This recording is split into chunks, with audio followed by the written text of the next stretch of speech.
Welcome to Burlap Teachers. Enjoy the video. In this video, I will explain how to cook lion's mane. Clean the mushroom under cold water, pat dry, tear into chunks, and cook over medium heat.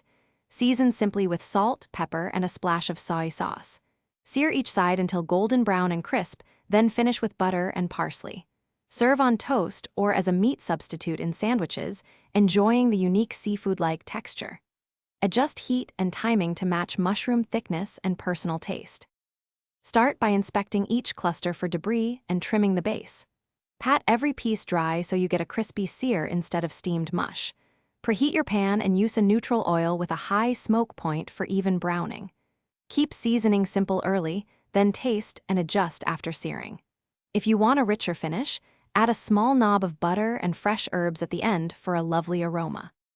If you're finding this guide helpful, please subscribe and like to support the channel.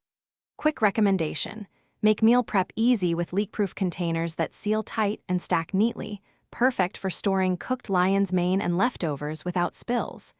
They save time and keep flavors locked in, which is great when you're prepping several meals.